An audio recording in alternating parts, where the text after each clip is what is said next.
I'm online. I just got to go get a new phone.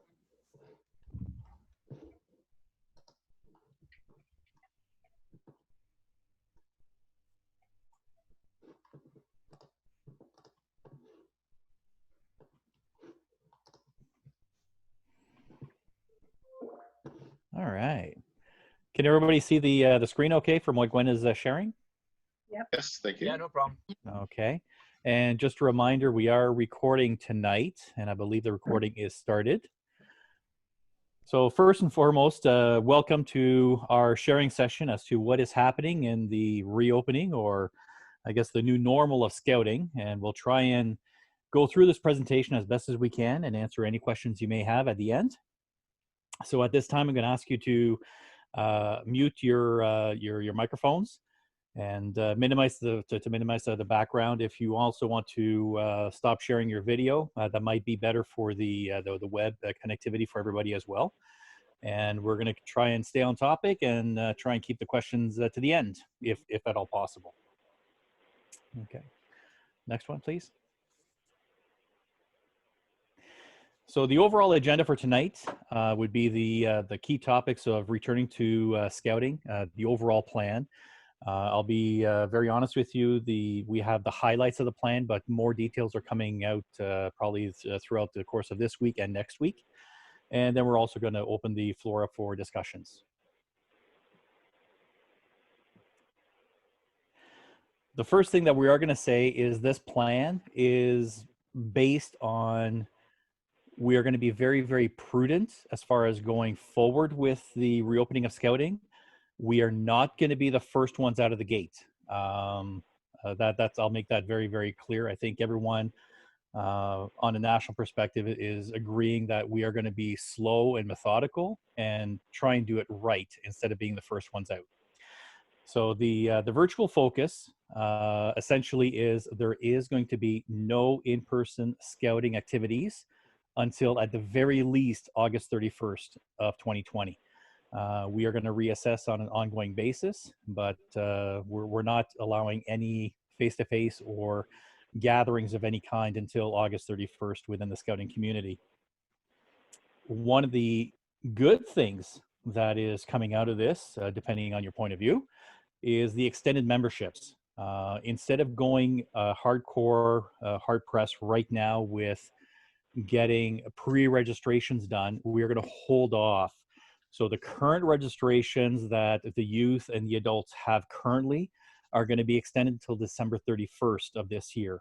So December 31st, 2020, at no additional cost.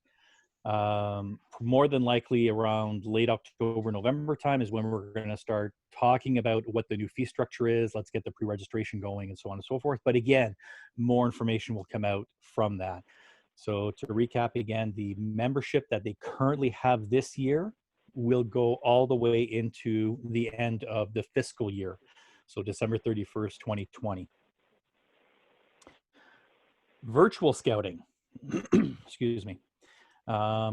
Scouts Canada is continuing to develop comprehensive tools in order to maintain the program and support to the sections in a virtual platform. And again, more information is going to come out, but they're coming out with more webinars. They're coming out with TED Talks. We're going to have specific web-based video platforms on how to do openings and closings and try and help out the entire community that way.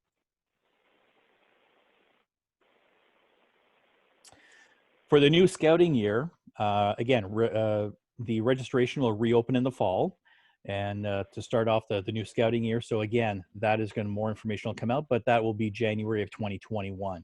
So that kind of goes back to the extension of the current scouting year to December 31st and the new scouting year being January 1st, 2021, which is different than our conventional scouting season, which has always been August 31st.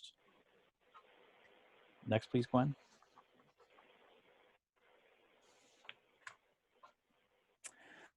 So new youth members are going to be encouraged to join Scouts whenever and wherever possible throughout the year. Registrations will continue to offer 2-week advanced windows much the same as what we tried to do with the, kind of bring a friend thing. We're looking at also a free membership option from September to December. We're not going to really dwell on that particular point there, simply because at the end of the day, more information is forthcoming. And to be honest with you, for the specifics on that detail, we simply don't know all the details. The fee structure, however, has been an item that has been much talked about. So what we're moving forward with is a national fee structure of $230 across the board, where $15 of that is going to be sent back to the group from national for every single youth. So in other words, $230 is the national fee. Each group per youth registered will receive a $15 deposit into their account. Now that does not include any additional group fees that you may incur or wish to post. So in other words, if you have a $15 group fee or administration fee, then not only are you having the $230 as a national fee, it'll go to a $245 fee and you get $30 in your account, if that makes sense to everybody.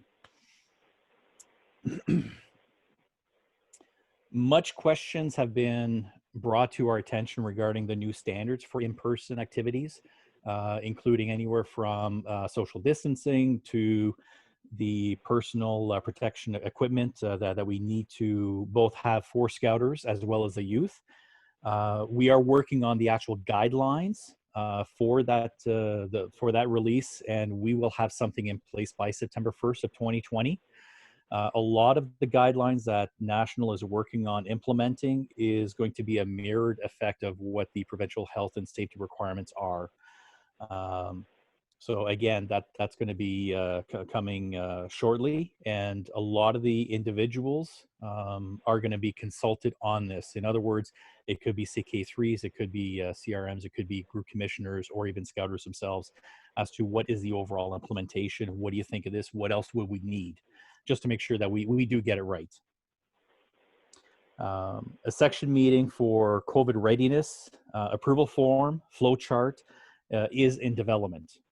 To put that in perspective, in order to make sure that we do have all the checks and balances in place and we meet the safety regulations set out by the provincial or World Health Organization, we're going to have a little bit of a cheat sheet just to make sure that we don't forget anything and that we do have everything in place.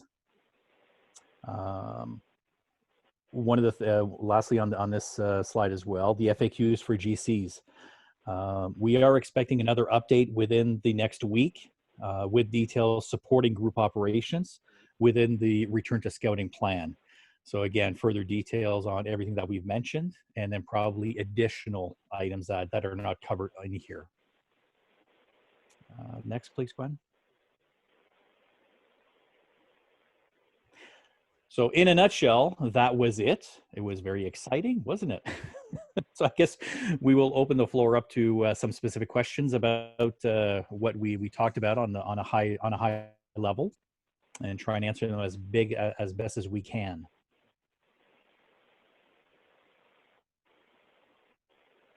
Everybody can unmute their mics. We really want this to be a conversation, so please, if you could just raise your hand. There's an actual raise your hand tool used in the Zoom. Mm-hmm. If you could lift your hand up and we'll address each of those questions, that'd be great. Yep.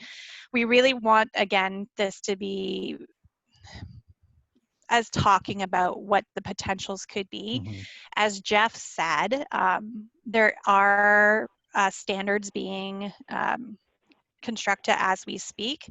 It said in the presentation by September, that will be in line in BMPMP by the end of June.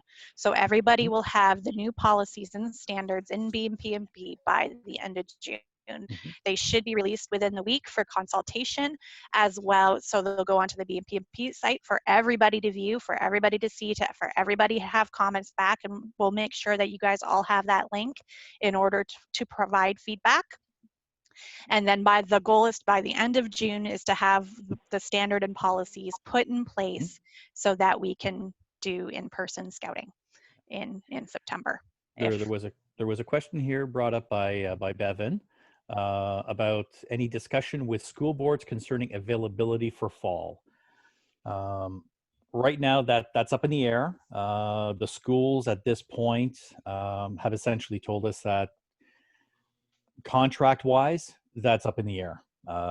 There's nothing concrete. Even if they do open the schools up in September for the kids, the contracts are not a guaranteed. So I wish I could have a better answer for you than that, but we'll simply wait and see. And I figured that's what it was going to be. I do know that some of the school boards that we deal with directly, I'm going to say for Peterborough and a little bit further east, Kawartha Pines, have emailed and have kept email touch base with those people who do have contracts. They have said when they'll be notifying when the system opens up for renewing those contracts, as well as what their guidelines is. There could be a potential where the registry of the renewal process could take place, so the space is open to you. They're looking also for their capacity and their plans. Obviously, if they have community groups coming in, they have to do more cleaning as well in those areas. So it is being discussed. It is being discussed at National. I know National has discussed this with some of the school boards on an ongoing basis, and they're having direct communication. So when we know more, I haven't personally heard anything from the Durham School Board yet. I know that the Catholic Durham School Board has touched base with some of our group commissioners, but again, along the same lines. Nothing is guaranteed at this point in time. We don't know what the school plan will be for September as well. We don't know if the kids will be in school full time or if they'll be doing virtual or if they'll be doing a combination. So really, if you do get that email from the school board asking about reserving your space, please reserve no matter what, so you can actually guarantee your spot. Don't ignore the email just because we're going to be outside most likely in September, but try to reserve your spot moving forward. Craig. Durham board, the groups don't talk to the Durham board. Yeah, and I haven't seen, go ahead, Please Craig. stay in touch on that one. Yeah, I haven't seen anything come through from Mina, who handles the Durham Board Education from the council's perspective. She'll share as soon as she hears it as well. Mm-hmm. I expect I'm a Durham board renter. I expect there'll be no schools for us in the fall. So that's where we're going. Mm-hmm. Planning there is no school board. That's probably a safe bet, Craig. I've just received an email just yesterday, actually, from the Catholic School Board asking us to reserve places. So I was actually wondering about that because, you know, it's so much money to put out there for the Catholic School Board, but you're recommending us to go ahead and actually reserve the spaces? Yeah. Now, Sandy, one question: if you reserve the space, yet they do not allow you to take part in the space, when do you actually need to pay for the space? Is it once it's you at actually the start. get going? Well, traditionally, they've always asked for the money up front. Right. Of course. And I'm just wondering, with this particular situation, if they're simply asking you to reserve the space and upon opening, then they will bill you? Right. That might be a question for you to ask. Okay. Okay. I'll go with that. I'll try that. It's also something that we can kind of put forward, like we're bringing questions out of this conversation back up to the program planning team. And certainly, I mean, there has been questions asked already about, like, if our school lets us come in the fall, does that mean that we can, or is it like scouting has said, no, we will not be doing anything indoor in the fall? That is the way I understand it to be, as in it's virtual or small outdoor activities only, as in the school isn't an option even it's available to us. However, it is worth clarifying, so we can add that to our list as well. Yeah, Dave? Sorry. Oh, I am speaking. Sorry, just following that on. So essentially, we should be planning for some outsourced spaces or continuing to do the virtual for at least the first chunk, the fall. But are you guys picturing that that's going to definitely run right through the best part of the year, or maybe kind of we have some possibilities? Where are we on that? The thought is that basically September through December will be a hybrid of virtual, if you can do virtual, as well as outdoor small group scouting. And that will come in the standards that we're going to be seeing in the next week or so. We'll have a lot more information on that moving forward. Mhm. In January to February, they're expecting that we have a somewhat return to normal scouting. This is all being based on the idea that a second wave will most likely hit sometime in the fall. And based on what the medical and health professional field is telling us. So that's where all this information is coming from. Okay. From what I understand is that we should be returning to some sort of normal indoor activity in the new year. Hence why the new scouting year has been derived as Mhm. January to December next year. Marcel. Oh, go ahead, Marcel, sorry. No worries. So that's a great segue. Are we planning on changing the actual scouting year? Is that cycle going to change, and how does that impact kids that are moving in different levels? You know, when does that happen? Yeah, we have had a lot of discussions about when a typical swim up or a jump up would be, and I think probably one of the best way to explain it is under the new Canadian path. When the youth is ready to move up to the next level, don't hold them back to a specific traditional, we only do it in October. Get them up.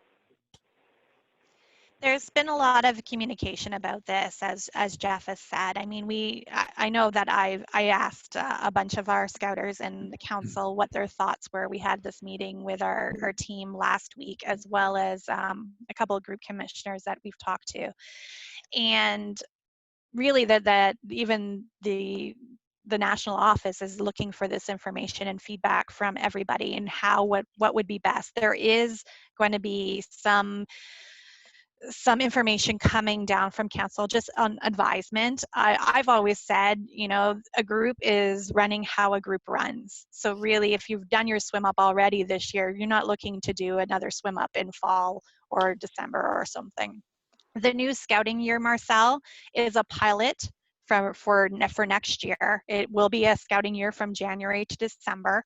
So that registration will last that entire time of time. It is a pilot just to see how the year is run, and based on how it runs and the information coming from that, like the feedback will come, information will move forward with that. So how you want to run it, I don't know. Jeff and I have talked about this. Kate and I have talked about this. Our group support team has talked about this. I've always said that a group runs their own program, and however they want to run their own program is good with me, as long as they're running a good program.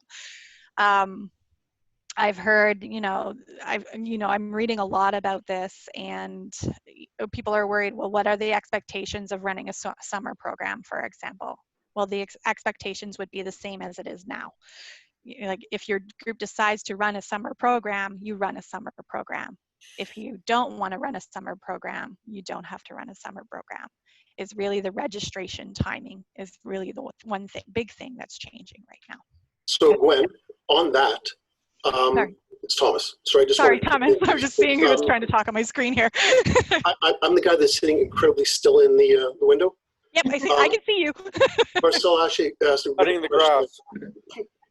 The leading question is, and how does that impact the fiscal year? The bean counter wants to know if we're going to do a yearly budget.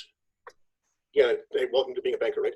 If we're going to do an annual budget, if this is a pilot, are we going to worry about reporting assets at August 31st the way we're supposed to? Are we going to start reporting assets December 31st? How does that impact?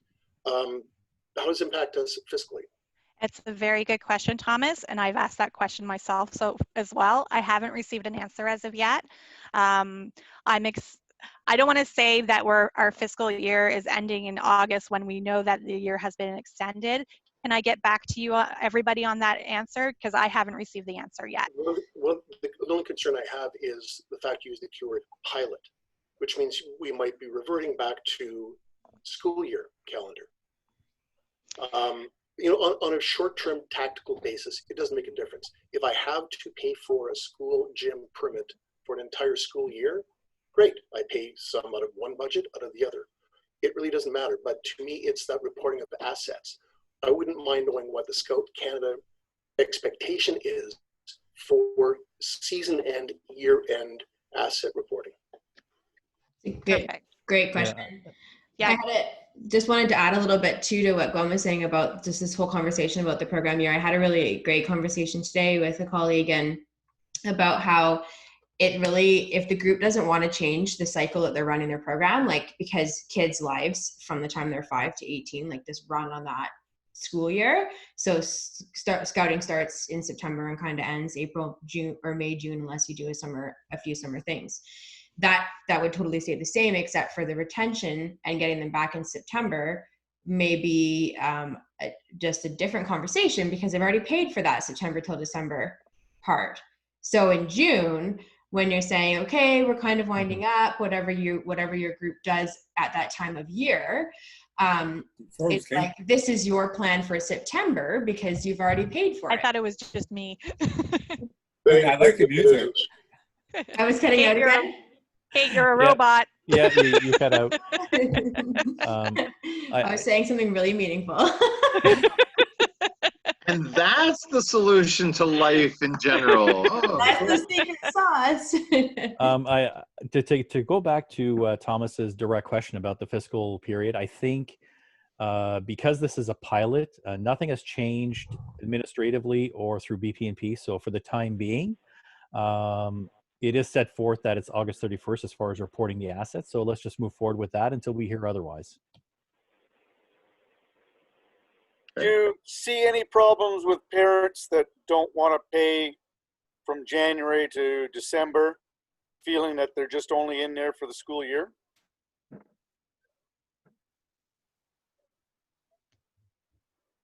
I'm a parent. I'm going to pay for my kids. I mean, I can only speak on my behalf. I'm a scouter. I know.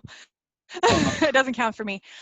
They have been doing research on it. I know that they have been approaching parents through a focus groups funded by Hydro One, and that information is coming back. We're going to be seeing a report, and we're going to be seeing what the information is coming back from it.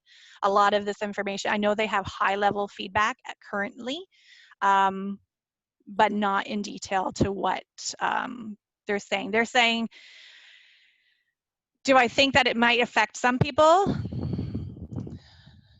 I'm just going to give you my personal opinion here, but do I think it's going to affect some people? Yeah, I think it's going to affect some people. Do I think it's going to affect everybody? No, I think if you're going to be interested in scouting, you're going to pay for scouting. You're still paying for scouting. If that scouting year is the same between September to August to January to thing. We have the same timelines if you're running the same programming. Now, I mean, the goal is if we have those additional months, is the retention is key. We don't have to register them again in September. Marcel? I was just to add to that, I think Kate, before she went all robotic, made a really great comment. And I thought, it struck me, if I've paid from January to December, you know I'm coming back in September to get my money's worth. So you're almost like there's a driver there. I think there's certainly an incentive to make sure that you get your money's worth. Yeah, it changes the retention, the returning conversation. And really the parents are just going to start paying in September to renew instead of May. So a lot of parents are winding down in May right now, and then they pay to renew, and then nothing happens for 2 or 3 months, maybe depending on the group, right? And then they just know that they paid for September. So now it's just a matter of you pay in September just to keep going. You just keep going with scouting, and your renewal fee is in September with the school year. I saw Dave's hand up.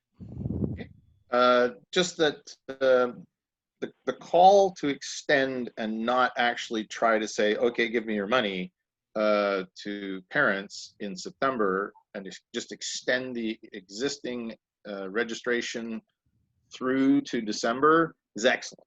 It's a Yes. really good call, because even if we left the pre-registration and left the whole summer and left everything and just said, okay, September, let's start to try to get them, you're still going to have some people who are, and I mean a lot, who are going to go, yeah, I don't know quite where we are yet on that. I'm not sure I want to drop that kind of money for it. But the fact that you've kept the same kids in and registered all the way to the end of the year, that kind of lets us leap over that period of time. So it's an excellent call to do that. The question becomes, do you want to try and extend that year over year, or whether you want to say, well, that was just good as a great Band-Aid to leap us over one thing, which was COVID-19, and then go back to, or just let people settle back into reasonable registration stuff. For example, registration done at the end of the school year with a discount for returning kids was a great driver to get our kids to re-up. Because the parents, hey, you can save $30. It's, you know, one of those. And we want, you know, the kids to be able to continue on with their program and how far they are and so on. And we get that kind of registration. But if you just turn it on to, yeah, January 1, we'll start asking you for money. Right after Christmas, all the bills are coming due. It does start to become a real issue. And some people will be saying, well, wait a minute, I'm actually paying more money than I would have paid last year. I mean, I'm not trying to knock it, but Scouts Canada has managed to give themselves a $15 increase from the discounted registrations that would be a lot of the kids re-upping. So the leap over is great, but I do have some real question about, you know, where they take off from there, whether we're going to try and chase money on January 1st, or whether we are going to, what happens, for example, somebody wants to sign up on September 10th or 15th or whatever. Are they getting a pre-registration, you get a free ride till January 1st, and then your registration money that you've paid is for that next year? So where do we go with that stuff? So what I can say based on registration, on what I know, is that registration, the payments in the actual registration process will take place in the fall. So that means money comes out, the parent is registering their child in the fall for a January start. So that's when registration is beginning. Okay. Is that fall period. So that's when money will be collected up until whenever time they want to register. So we have registrations happen throughout the year as long as we have capacity, correct? As long as the group is open to take youth in at any point. Excuse me. I don't have COVID. My throat is just tickly. Sorry, we're safe. You're on the other side of the screen.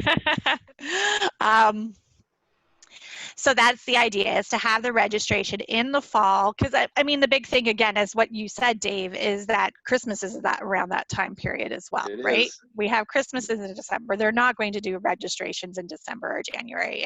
It's too much of a financial burden, cost, additional thing to think about at that time. So registration will open up in the fall for whatever the scouting year, well, especially, well, I'm going to speak for this year alone, because this is the year that we're talking about right now.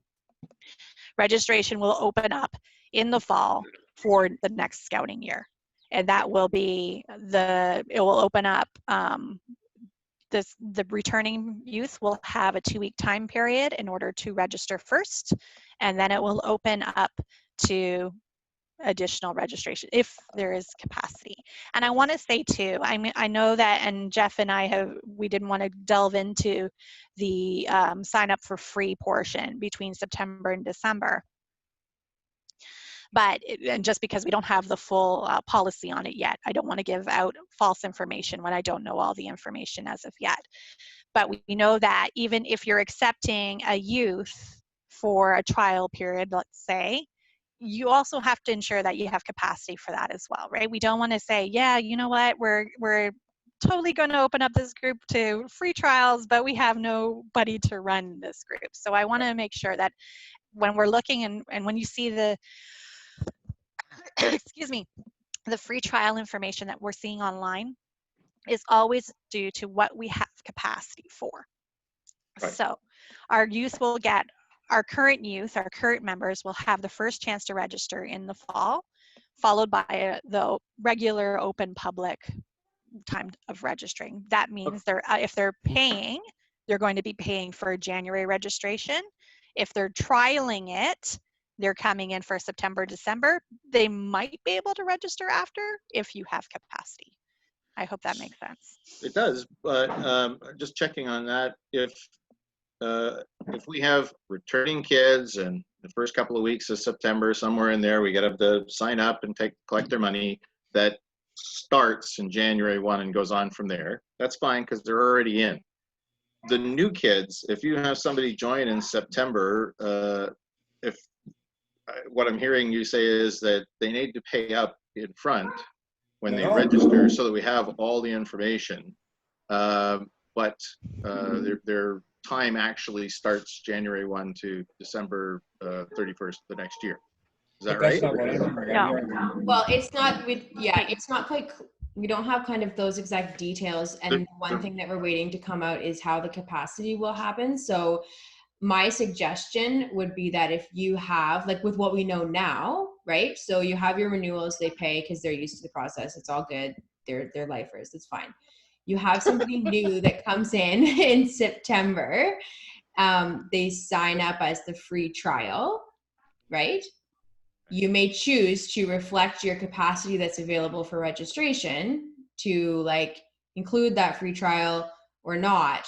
There's going to have to be some way to communicate to my scouts how many spaces you have. Am I done? You drunken bum. I'm done talking. Sorry. Yeah. Yeah. But you know, You should just turn off your video and then you'll be able to do audio. So how are we going Really, to I prefer to, I'll just be like, no more talking. it is classic. If ever we need to have extremely important information set out, Kate, you are it. So how So are I we just going want to to clarify record? though the piece about, are they insured? That's the part I'm really interested in. That was my Less than anything primary. else, but are they That covered? was my primary concern as well, Dave. I'm not Okay. sure how they're going to do it. And again, to preface the original comment that I made earlier, we don't have all the details. Okay. Yet within September to December, you know, yes, they're going to be insured. It's just the intricacies of how to register them or put them in the system. Fair enough. We don't know yet. That's reasonable so long as the question is posed and that somebody's actually going to do something to look into it. So Already please posed do. it. Thank you. Already posed it, Dave. Loved it. My big one was about refunds too. So I've asked about refunds, I've asked about trials, and I've asked about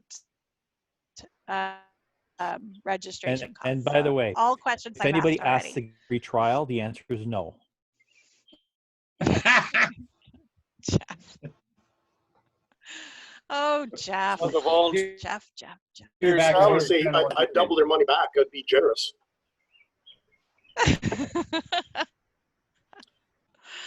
All right. Question. So Craig. We'll get off the money topic for a bit. Mhm. I know there was survey put out to the parents about how they feel about coming back in the fall, and a lot of the things that we want to do in the fall is going to be dependent on how they feel they want the kids to come back. Do you have any feedback on those? So that's the one surveys? that I was just talking about, Craig, in my previous comment, that that information was being put out by Hydro. That survey was funded by Hydro One, and they're collecting all the data now and giving us a report about the information coming back.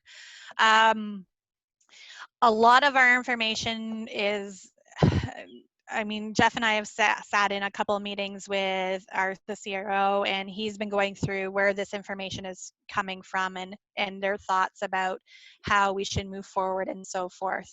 A lot of the information that we're coming back is coming from surveys pulled by Canadians in general, as well as, you know, this other survey that went out to the parents. I never got it. I didn't get part of that survey. I don't know what questions were asked, but I do know that any of that information will be fed back. We will see it. I've seen some high-level comments, just to let you know, but it hasn't been a full report as of yet. From what we're seeing in other surveys, Abacus did a survey not too long ago, and they were talking about how Canadians will feel comfortable and what they would return to, especially in higher base crowds. And a lot of it was based on what the safety requirements would be. So I would return to a mall if this, and this was in place. So we're taking a lot of direction from that kind of information, of course, from the health professionals. And when we have that information and the report is given, I will definitely share it with our groups. I mean, Jeff and I are very good. Yeah. We bring it down to you guys. Second part to that, kind of with the parents, was yeah, for sure. For us scouters to know when we're communicating with our parents, what information has been sent to the parents now, or we can talk on the same line. Yeah, so the parents currently have received the exact same information that you have received at this point in time. So the exact same email that the scouters received last week, the parents also received. That's the exact same information that is available on the website.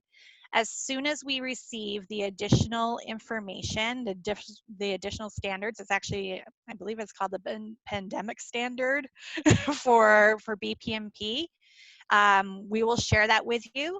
We will get some consultation. I like as much feedback as possible. Let's provide that feedback to National. And I know Kate's had conversations with her group commissioners already and her groups, and I've started having some with mine, and I know some of the other groups scouters have. I think it's important when we have that information to have a parent meeting, whether it be a virtual one, call and invite your parents to a virtual meeting and have this frank conversation with them as well. And we provide them the information that they feel secure coming back into scouting and feel secure with having kids return to scouting. Well, that's part of what I want to make sure, that when we are talking to the parents, that we're not saying something different than what Scouts Canada has already sent them. So it's important for us to know what's already been sent to the parents. Yeah. And I can add to that about, I'm glad you guys are talking to your group commissioners. My group commissioner was taken off guard in our group committee meeting last week about this information coming out and knew nothing about it.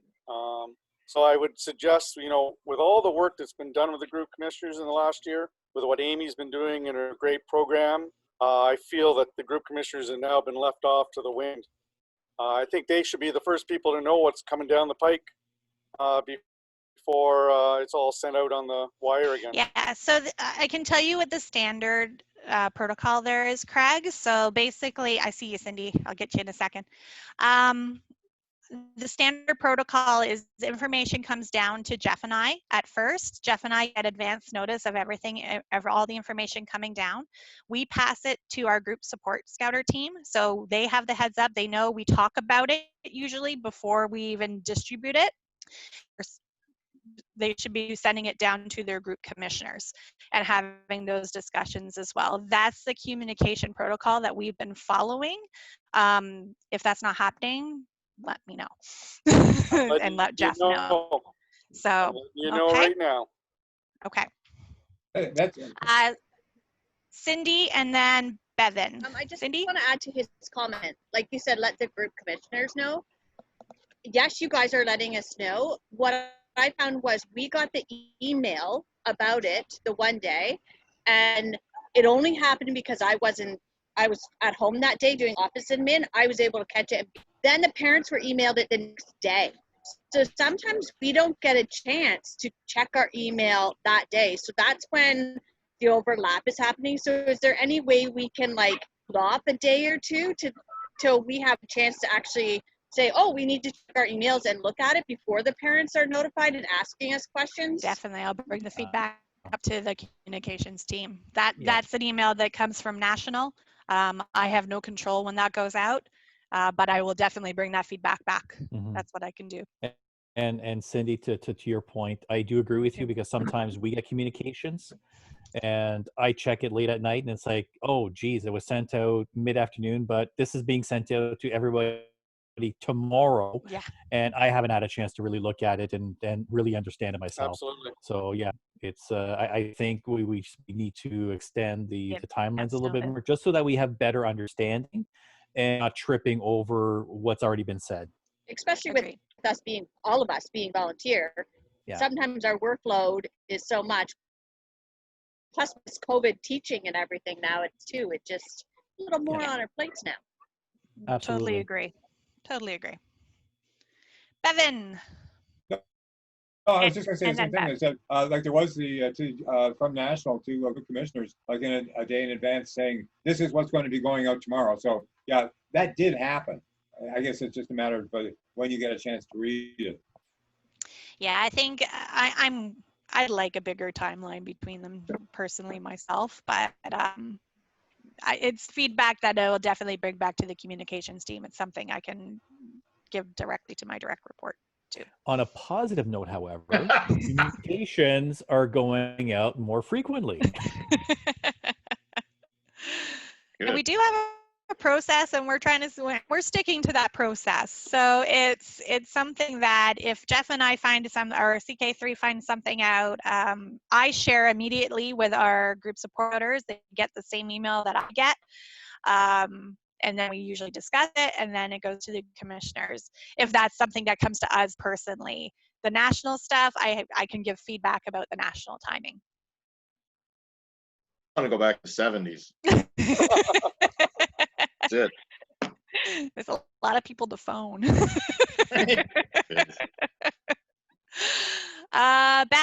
I know you've gone off the money topic, but I was going to ask a question about the No One Left Behind. Is it still available? Yes, it will still be available, definitely. And going through the same process as normal, Bev, the same processes will be in place for that. Dave. I don't see anybody else on my screen raising their hand, so I'm just picking people out. I just wanted to check and see, we have a couple of kids who now hit their North Star Awards, which I like to liken it to being an exceptional award. We would normally do that with a moving up ceremony at the same sort of time. The questions for me is a little hard about well, if we were holding off for a little bit to see where we're at now, if we were holding off to September, but now are we holding off longer because maybe, so I'm just kind of wondering, has anybody else got any great stuff they have been or should be doing about that? We gave out some earlier at our banquet in February, but we were looking to do that at around our normal year end. Is there any other great ideas towards that before I start, getting leaders to gather with hockey sticks? One thing I had been thinking of that would maybe also help with retention is we were planning as a group to do our swim up in September, thinking that we should stick with that. It'd probably have to be virtual because of the number of people involved, but then we'd have, like, I'm a scouter, so we would have the Cubs come up to us in September, and they would have the September to December when they would be in Scouts with us. And that I think would help with the retention for the remaining in Scouts in January. If I can offer something up, please. Yes, go ahead, Thomas. Actually, Marcel, you might, I don't remember if it's you or where I saw, to the comment of the youth that have earned section awards, celebrate them now. I saw somewhere, probably okay, put a poster on the front door, show up at a distance, make a big deal of it for that youth, let their family know what's going on, try and broadcast it on social media. But I personally, I wouldn't want to hold off not awarding the youth their reward as soon as possible. It's just the excitement of the moment. And it's something to celebrate and something, sorry, Jeff, it's something to celebrate and something to get out there to further our, give us more exposure. Again, Marcel, on you, for some reason you come to mind. I know we did some car racing, things went really well with that. It's, don't let this stop us. I agree. I think that's a forward. We were going to do the hockey stick thing, the few leaders, to try and make it best we could in video, but that is our fallback. The question was, though, you know, do we hang on a bit? Do we hang on a bit? And it gets out of hand at that point. I agree, Thomas. Well, one of the things I was going to mention, Thomas, and Craig, I'll get to you after this, was we have asked Brian Wick, who prints the Coroplast sign, if we get a quantity of them, such as, you know, congratulations on your North Star Award, congratulations on your Seonia Award, you can actually go to their front lawn and put it there physically for a week and then move it to someone else, so on and so forth, so that they could actually get some sort of curbside appeal, but also recognition for the whole community for their scouting achievement. I believe, Gwen, the quote came back at $19 per placard, if a certain amount. Brian was on the call. I don't know if he still is. Brian? He's hiding now. Okay. I know he's hiding. Once we get more details on that, we will for sure distribute that information and make that available. And hopefully we can get some sort of a central order together and get that going for us.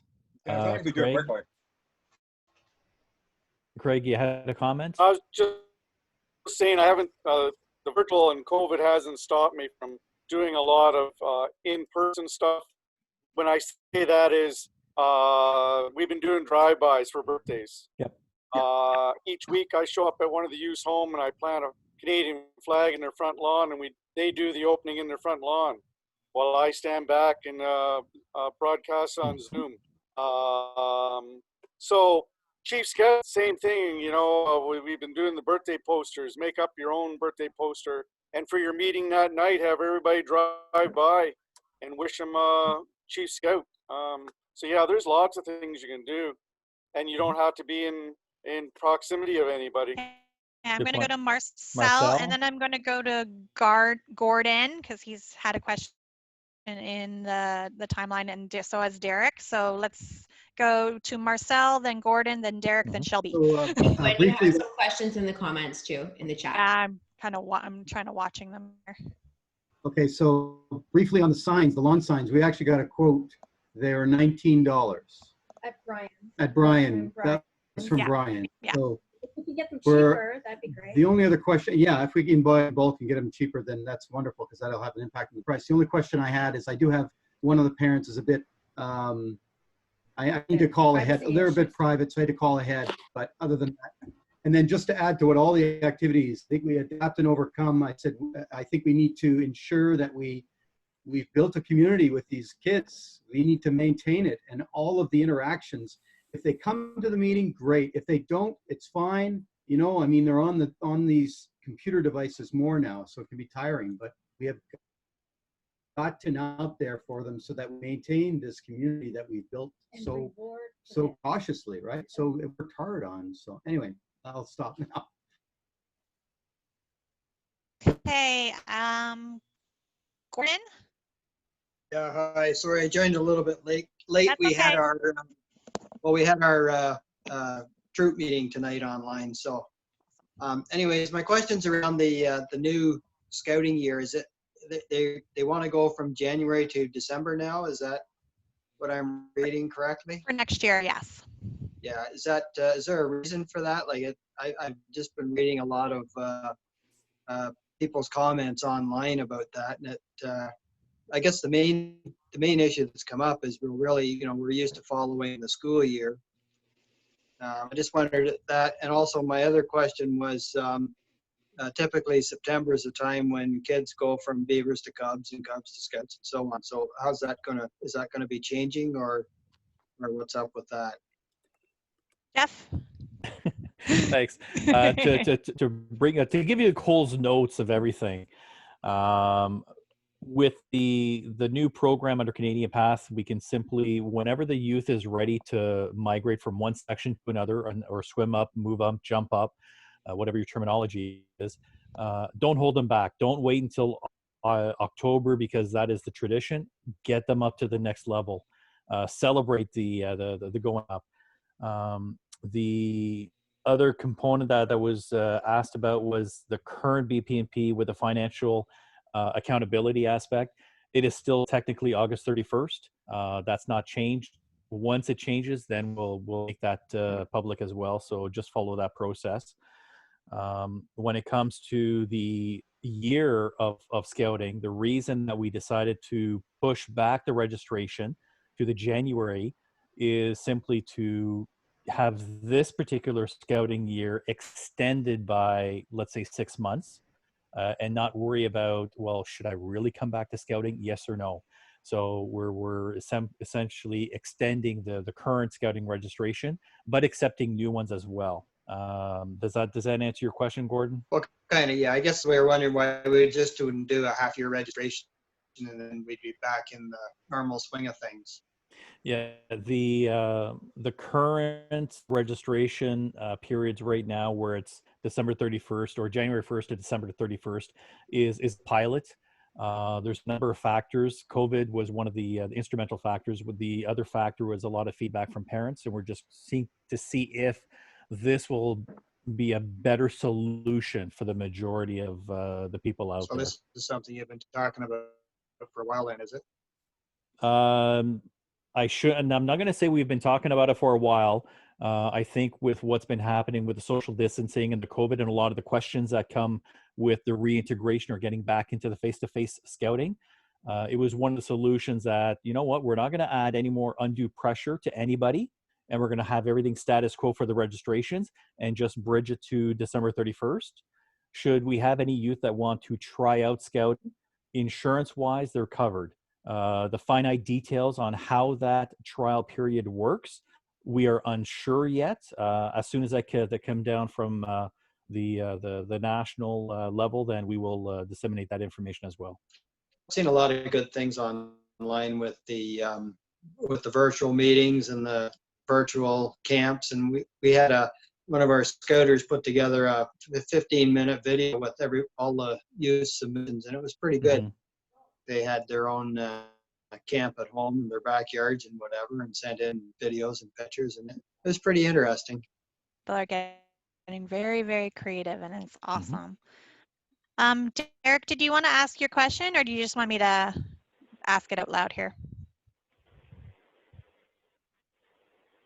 No, I can ask it. So, like, I've got I have Scouts and Venture, or both planning on some projects in the springtime and over the summer to get their project out of the way. It was going to be some larger teamwork type projects, and now that obviously we're probably months away from getting together, is that going to be a problem down the road for kids that are to get those award requirements done after they've left that section, for example? To me, it shouldn't matter. We just take that into account. But I've always said it. For me, I've never put a factor on timeline for completing a project. So I mean, that's myself. I know we had a ceremony, like a tentative date for I haven't heard anything from that for the actual ceremony itself. I'm figuring it's going to be a mass gathering. We most likely won't be able to have a full council ceremony in the fall, just depending on what our provincial guidelines are about the number of people we have in the same location. The project itself, what I've, and I think Jeff will say this too, what I've always said is, if you have a youth working on a project, why limit them to a certain amount of time? Yeah. That's always been my perspective. And right now we're saying absolutely under no circumstances or a face-to-face scouting meeting until August 31st of this year. However, September 1, those guidelines are going to change, and more information is going to come down, which is going to be mirroring what the provincial and World Health Organization is dictating as far as gatherings. So I don't really see where perhaps a section cannot get together as long as the precautions are set in place to complete a project. I don't know if that answers your question more directly, Derek. Yeah, one of them's an outdoor project. One of them is an indoor one. But I mean, it's stuff that we can certainly work around. Yeah. Within a reasonable amount of time. Or change the project up. I had one of my senior youth for Chief Scout. Her outdoor project had been curtailed with everything going on, so we changed it up, and she made a virtual project. We just changed. I think we took long enough to settle on these ones. I don't want to go back to the drawing board. just as We've Jason, been down that road 4 or 5 times. It's like, yeah, for sure. Shelby and then Cindy. My comment was actually going to add on to what Dave was saying a little while ago about the difference between the social distancing ceremonies and waiting. Is I don't see why there's a reason we can't do both. Like, go to the kids' doors right now, present the awards, get them excited. They're stuck in their houses. They're with their siblings all the time. They need something to get them excited. And then when we can't get in groups again, you can do a whole group ceremony with parents and with their friends and do everything again. Yep. So it's okay, so long as we spread ourselves out in the front lawn kind of thing, use the hockey sticks or whatever it is to, hand over their badges. People can clap and cheer and award them. Signs would be nice after if we get that sorted. We're good to go. Yep, Scouts Canada's coming out with red hazmat suits. She's gonna look like a big cherry tomato. Yeah. Do we have a timeline on the signs? Oh, we just started talking about it this past week, so we'll get the information out there, ask how many people want them, and then we'll put the order in with Brian. Right, Brian? Brian's here. I can see his face. I guess you could have an awards night. You could go around and present the awards and film it, and then everybody could come in and watch a video of everybody getting their awards too. I don't know about you guys, but I've been seeing some awesome, really cool presentations on Facebook. Like some of the awards, even for Scouters, like I saw one for a commendation for a youth, and they printed a huge, massive commendation and did it virtually online and presented it to her. We're doing drop porch pickups and drop-offs and drive-bys for birthdays, and as you said, why not do one for a Chief Scout award or a North Star award? Why not? I mean, we're not in-person mass gathering. Let's recognize our youth for the fantastic things that they're doing. By me. Yeah. Cindy. Okay, I have a question. Is Scouts Canada concerned about the leader retention going to online? For example, my leaders do not want to do online right now through the summer. I'm trying to do, I'm like way too overwhelmed, so it's not working very well. And we found our scouts, like I've even called scouts and the scouts are like, nope, not interested. Nope, not interested. So I know coming back in September, they want to come back as leaders, but they don't want to do the online. So what are we going to do with that? So, I mean, September should look like a hybrid, to be honest with you, Cindy, and I think we've had this discussion before. September is going to be a hybrid. Most of the time you're going to be outside. That's what it's looking like. Scouting should be outside. It will be most likely in smaller patrol units. We don't have all of those standards yet. I can't tell you exactly what it's going to be. It could change from what we say like tomorrow in a document that might be released, might be different 3 months from now if we go back into a high number of COVID cases. So it changes. So what I can say right now on that is what we're planning to do is outdoor scouting in the fall. I know that nobody wants to do all virtual. I get it. I mean, I run a company too, and or I'm part of a company too. We don't like to do virtual all the time. We want to get outside as well. All we can do is our best. If we're going, the idea is in September not to have a full virtual program. should be a hybrid of some sort. So you might do a little bit of planning online and then get outside and that sort of thing. I will say that there is more information coming down for this. There will be a huge programming virtual guide and program providers in doing virtual programming to help them go for that, and that's coming down from the program team. So that will be available in September. Do I want to force Scouters to go virtual? Of course not. I mean, that it's something anybody has been part of our calls before. We know that this has been a crisis situation. It's emergency management. We're doing the best we can. If you can't do virtual, whether it's because of our capacity of not being able to do virtual, or it's because our internet is horrible in our rural areas, or if it's something else, we know that virtual is not a possibility. And we've talked about that. We know that. So it's something that we understand completely.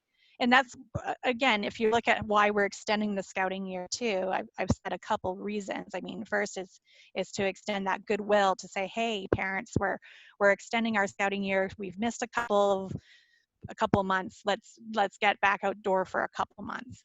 But it's also to plan. We might go down again in September, October. We don't know. Unfortunately, we do not know what is going to happen in the future with COVID. They say we're going to hit a second wave. When that second wave will hit, who knows? All we can do is best and plan for what we do. And one of the things, just to add to what Gwen was saying, is one of our other concerns is, should September roll around and everything is back to normal, and we're anticipating a second wave, do we have enough leadership to maintain the current ratios? In other words, do we have the leaders that are saying, you know what, I'm going to stick it out and I'm good to go with this COVID, or due to my own personal safety and wellness, do I feel it necessary for me to take a step back and no longer be a little possibility?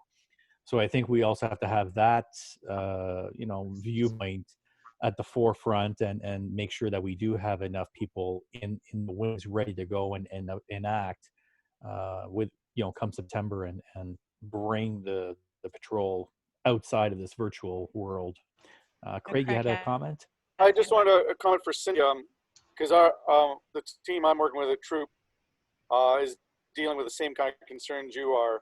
And what we've decided to do over the summer, we're going to run our weekly programs to the end of June, and then we're going to move into a bi-weekly program to give the Scouters some mental time off. The other thing we're adding to that is to make sure a Scouter gets one of those 2 weeks off also, where they can spread a little bit of time out. So we're going to rotate ourselves through doing that. We are sitting down as a group, as the Scouters, Beavers, Cubs, and Scouts. Our ventures have been a lost cause, unfortunately. But we are going to start, we've already started planning for the fall and virtual, but with some common programs, so we're not trying to reinvent everything, where we can help each other out in the fall with some of the virtual. So that's where we're heading already. I can't wait till September for the program team, Gwen. I know. Yeah, I'm with you, Craig. I'm on those virtual calls with our ventures. I know how tough it is. So I ended up inviting the ventures that wanted to the Troop meetings. That's awesome. So I got 3 events joining the Troop now because the events were just hit and miss to come to a meeting. Yeah, I mean, I think that's the case for a lot of our groups too. The ones that are virtual, we're hit or miss in any of our sections. And the fact that we're just reaching out means a lot. And I think if you're not even doing virtual, bye Derek, it is, as long as you're doing those touch points. I think once we have the information from national regarding our protocols and our standards, it's really important to touch base with the parents and let them know our information and that they have the information. They will receive the information saying that we will. It will be policy. It will be the same information. But to reinforce that information and talking from a group perspective, like me going to a group that they don't know me, doesn't mean anything. If it's coming from our Scouters and if it's coming from our commissioners, they know you, they trust you. It's information that you can have honest conversations with them and make them feel comfortable. We're going to try to make them feel comfortable based on standards and policies. but it's all about that communication with them. And for the group commissioners that are on here and for the scouters that are on here, once we have that information, I highly recommend just having those touch points with those parents and letting them know what our plan is going forward. They have the high level, but they don't know the details like we just got us right now, to be honest with you. So that's just a really important aspect to have. And I know that you guys do that, so. Any other questions? I don't see anybody's. Oh, Barb? I can't hear you, Barb. Okay, there now? I can hear you now. Okay, so I came in at the last end of the conversation about signs. I didn't know what that was about. So what we have asked, and it came from a posting on Facebook that we saw some really cool signs being created for Sione and North Star and Chief Scout Awards, and the Scouter is actually going to place a lawn sign on the youth lawn to achieve that. So we got a quote from Brian. Brian actually has posted in the box here that he can have the signs ready in 2 days once we get our order in. But it's something that we're sharing just to see if anybody wants these signs, and then we'll put an order in, and that information can be shared. Sorry, what was going to be on the signs?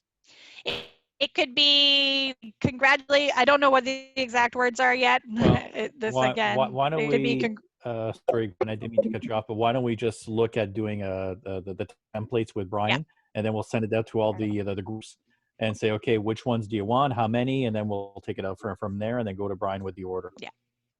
But what sorts of things are going to be on the signs? Like, just give me an idea of something. It was probably the logo or the Sione. So say congratulations on your section award with the Sione logo, maybe Sione Award or North Star Award, Chief Scout Award, something like that. So not only do you have a pictorial of what it is, but also what it is, and congratulations with the Scouts Canada logo.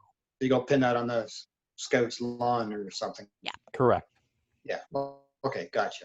With permission, of course. With permission, of course. With permission. No fun, Dave. Hello. Thanks, Dave, for putting that in for me. I get in so much trouble for the stuff that ends up on the top of flagpole. Fran, if you share the screen for half a second, I can show you the sign. Fabulous. That was, I'm going to say, the one we saw was great. Okay, I've let you share your screen. Stop putting the nudes up. Oh God, this meeting is being recorded. I cannot see that. Yep, you're gonna have to close your email box. Oh, shoot. Sorry about that. There. So that's an example of what people have been doing for their youth. Great.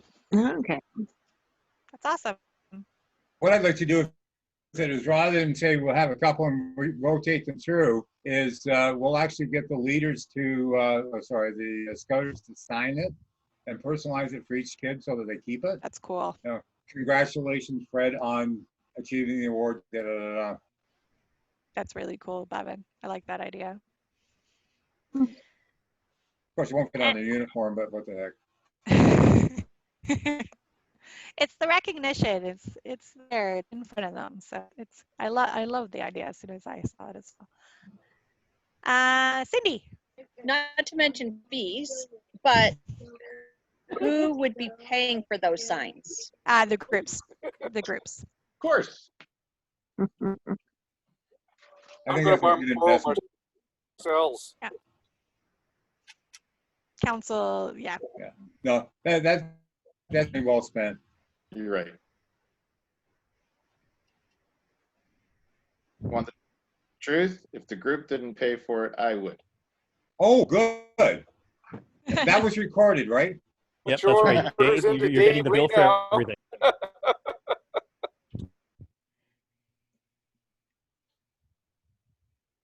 Does anybody else have any additional questions?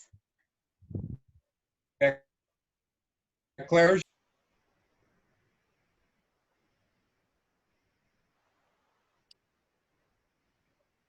Okay. He's muted. Unmute. Yeah, she's muted. You're muted, Claire. He's in Sarnia. Sarnia. Oh, too far. Sorry. Exactly. So I can't do anything with him. I can't even recommend a group here because I don't know. If it stays virtual, I might just have him join somebody up here. Beavers. We got lots of beaver groups running virtually. I know. Dave. We requested one of our other scouters that his daughter's got a group in Edmonton, and they're going to do a group meeting with us at some point over the summer. That's awesome. We're happy to participate. Fantastic. I know Craig had put out a long time ago that he was opened his group up to anybody who wanted to join and come in. So I know, and I know a lot of other people have too. So it's I love the sharing. I mean, it's what we're about. Yep. Let me know if you got any youth that don't have something to do. You can join us. Not a problem. I do like the idea that the registrations go into December because I have more hope that if he starts in September and stays to December, he might just continue on. Up to that point, I couldn't see him coming back in September. I really thought we would lose him because they started off, they had a group that wasn't very good. They found a group that was good, and then they were just getting into it. COVID hit, and you know, and some potential leaders and his parents. So I've been working on them. But when the thing falls apart and they're not doing the same thing that they're doing up here, it's scary. Especially when everybody's paying the same amount of money.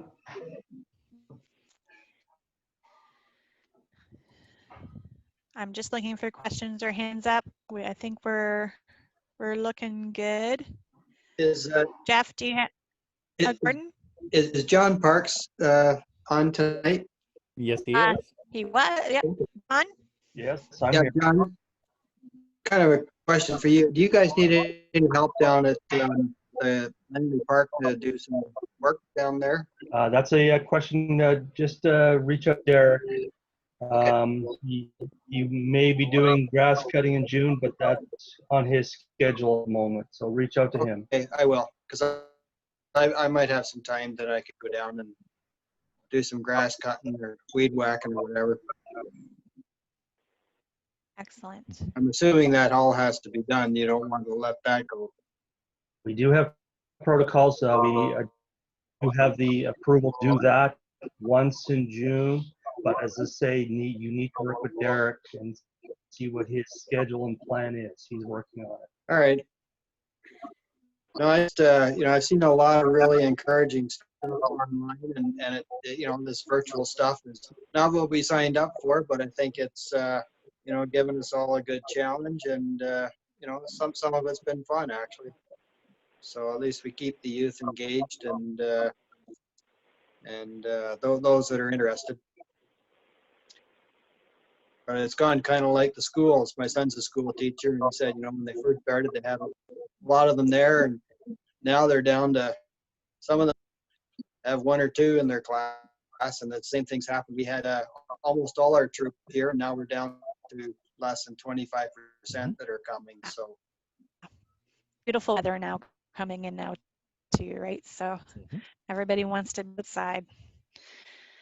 Jeff, do you have remarks that you want to make before we just stop recording, to be honest? No, I just wanted to thank everybody for tonight. We will try and stay as transparent as possible with all information that's coming down from national to the groups. We are still working out some of the bugs with the whole protocol as to how information is disseminated, but with more feedback from the groups, we're going to work those out as well. Excellent. Kate, I know you're muted, but I'm not sure. Kate, do you have anything else to say for tonight before we close off? No, just thanks everyone for being here, and we'll just kind of continue to offer these as new information comes up. So if we get another big update with a lot of details, we will continue to open Zoom calls to continue the conversation together. Excellent. So if that is it for now, I'm just going to stop the recording. So Kate, if you want to stop the recording.